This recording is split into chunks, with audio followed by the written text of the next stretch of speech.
Commodity 10 बजे 10 minute में स्वागत है आपका। मैं हूं आपके साथ तृप्ति उपाध्याय और यहां पर हम आपको देंगे शुरुआती बाजार का पूरा अपडेट, बताएंगे एग्री और नॉन एग्री के लिए आज आपकी रणनीति क्या होना चाहिए। और आपकी खास रणनीति बताने के लिए हमारे साथ है आज ट्रेडबुल सिक्योरिटी से भाविक पटेल। भाविक जी बहुत बहुत स्वागत है आपका। मैं तृप्ति बात कर रही हूँ और सोने चांदी के साथ शुरुआत करते हैं। देखिए फिर से यहाँ पर सोने चांदी में रिकवरी आती हुई नजर आई। एक ऐतिहासिक रैली देखी, उसके बाद एक ऐतिहासिक गिरावट भी हमने सोने चांदी में देखी। लेकिन अगर आज के सेशन की बात करें तो 3% से ज्यादा की तेजी के साथ सोने में कारोबार हो रहा है। कॉमेक्स पर सोना $5,100 पर ऑन्स के पार निकल चुका है और अब यहां पर तेजी के कई सारे कारण हैं। जिस तरह से जियोपॉलिटिकल टेंशन से सुरक्षित निवेश की मांग बढ़ रही है, यूएस ईरान में तनाव जिस तरह से बढ़ रहा है, उससे अब यहां पर कीमतों को सपोर्ट मिलता हुआ नजर आ रहा है।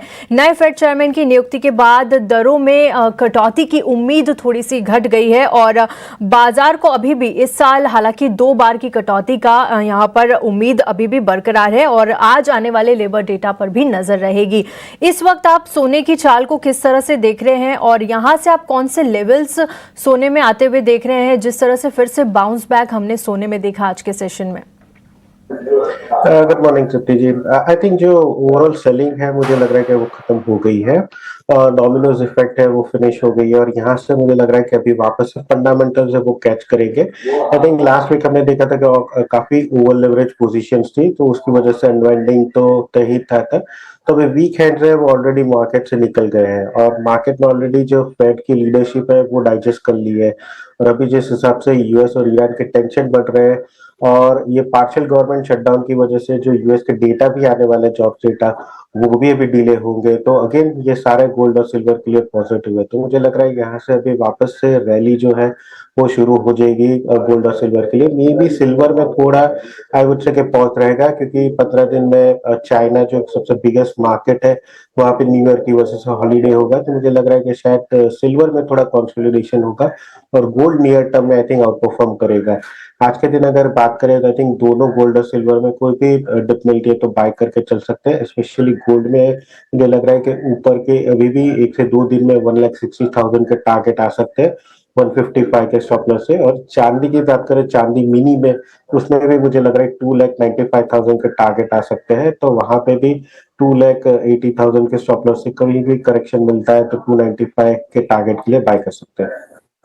सोने और चांदी दोनों पर आपने रणनीति सुझाई है, लेकिन चांदी को लेकर एक और सवाल भाविक जी है, क्योंकि देखिए लगातार रिकॉर्ड हाईज हम चांदी में बनते हुए देख रहे थे और एक बड़ी गिरावट यहां पर आई। फिलहाल अगर आज के सेशन की बात करें तो फिर से तेजी दिख रही है, करीब 4.5% की तेजी इस वक्त हम M6 पर देख सकते हैं। $2,81,000 के चांदी के भाव है। वहीं इंटरनेशनल बाजार की बात करें तो $87 के आसपास यहां पर कारोबार हो रहा है। यहां पर भी करीब 5% के आसपास की तेजी है। कई निवेशक जिस तरह से हमने लगातार कॉशियस रहने की बात की, उसके बाद भी यहां से फोमो फिर से क्रिएट हो रहा है। इस वक्त निवेशकों को क्या करना चाहिए? अगर वो फिजिकल बाय करके रखना चाहते हैं तो कोई रिकमेंडेशन उनके लिए? अगर फिजिकल बाय करना चाहते तो मैं बोलूंगा कि डेफिनेटली करें, क्योंकि जो फोम है आई थिंक थोड़ा तो खत्म हो गया है। और चांदी की अगर हम रफ्तार भी देखें तो गोल्ड के मुकाबले 3x रिटर्न दिया था, तो उसमें भी कंपैरेटिवली अगर हम करेक्शन एक्सपेक्टेड कर दे तो उतना ही करेक्शन आया है।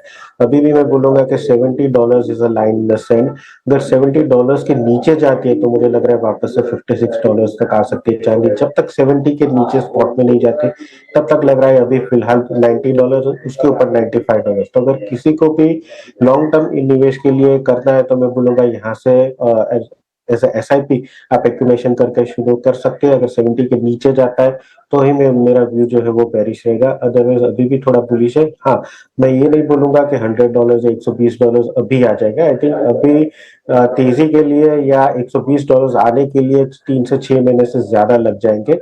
ऊपर की स्ट्रॉन्ग रैली नहीं देखने को मिलेगी, बट यहाँ से कंसोलिडेशन जरूर होगा और मुझे लग रहा है कि at least for the time being bottom बन चुका है।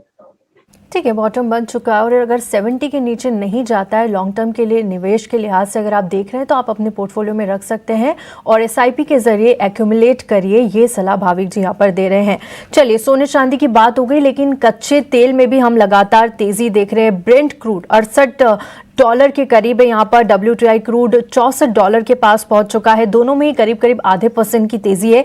MCX पर अगर हम इस वक्त कच्चे तेल का भाव देखेंगे तो यहाँ पर भी देखिए फिलहाल 1.5% की तेजी 5,784 के लेवल पर क्रूड में कारोबार हो रहा है। कई सारी वजह यहाँ पर भी है। जियोपॉलिटिकल टेंशन लगातार गहरा रहे हैं। अमेरिका और ईरान के बीच फिर से जो तनाव है वो बढ़ने की आशंका यहाँ पर जाग गई है, क्योंकि ईरानी ड्रोन यहाँ पर अमेरिकी सेना ने गिरा दिया है और API डेटा में भी अमेरिकी क्रूड इन्वेंट्री में यहाँ पर गिरावट देखी गई। ओपेक प्लस को मार्च से डिमांड में बढ़ोतरी की उम्मीद है। इन लेवल्स पर कच्चे तेल में क्या करना चाहिए भाविक जी, क्या कोई रणनीति यहाँ पर आप सुझाएंगे?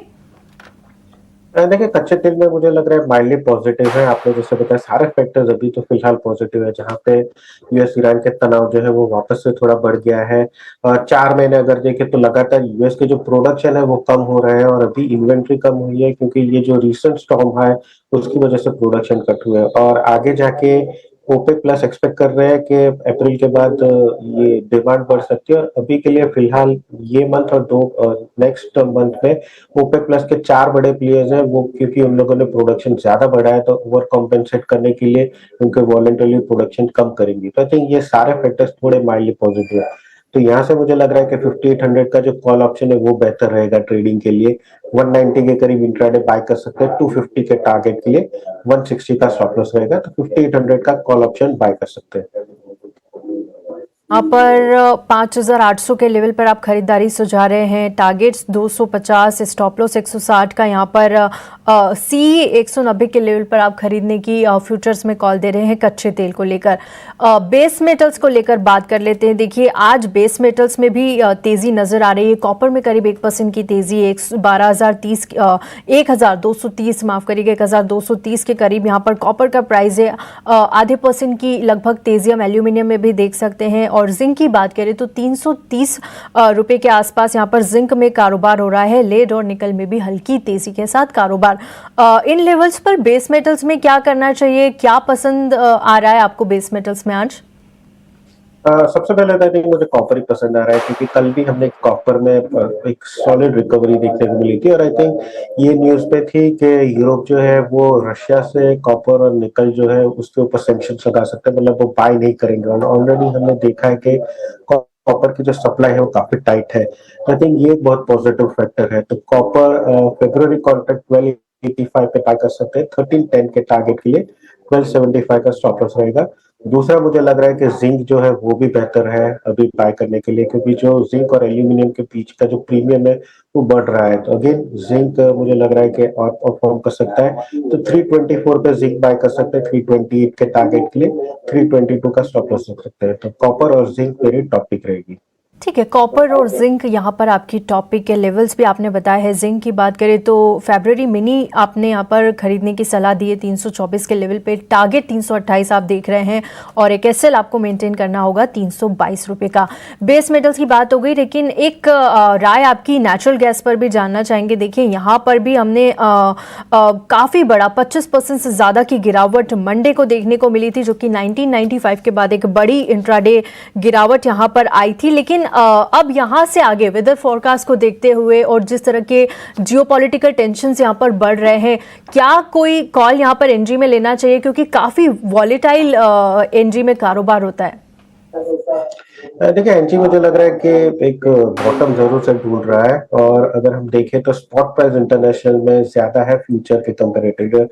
मार्केट ट्रेड करता है फ्यूचर पे, तो स्पॉट इसलिए अभी ज्यादा है क्योंकि यूएस में बहुत ठंड है और डिमांड है। बट अगर वेदर फोरकास्ट देखें तो नेक्स्ट 14 डेज के बाद लग रहा है कि वेदर कम होगी, इसकी वजह से बैकवर्डेशन चल रहा है और फ्यूचर प्राइस है वो नीचे है। तो उसकी वजह से मुझे अभी लग रहा है कि शायद जो उछाल भी मिलेगा नेचुरल गैस के प्राइसेस पे वो सस्टेनेबल नहीं रहेगा। अभी भी बॉटम मिल नहीं रहा है। आई वुड से कि थोड़ा वेट एंड वॉच कीजिए। अगर कहीं भी 317 318 के करीब फ्यूचर में मिलता है प्राइसेस तो बेच के चल सकते हैं 322 के स्टॉप लॉस से, और टारगेट नीचे का रहेगा 305 से 300 का। ठीक है, वेट एंड वॉच। और कहीं भी आपको इन लेवल्स के आसपास यहाँ पर नेचुरल गैस मिलती है तो यहाँ पर शॉर्ट की सलाह भाविक जी दे रहे हैं इस वक्त। चलिए इसी के साथ कमोडिटी 10 को यहीं समाप्त करेंगे। भाविक जी बहुत बहुत शुक्रिया आपका हमारे साथ जुड़ने के लिए और तमाम ट्रेडिंग कॉल्स के लिए शुक्रिया। चलिए एक छोटा सा ब्रेक लेंगे।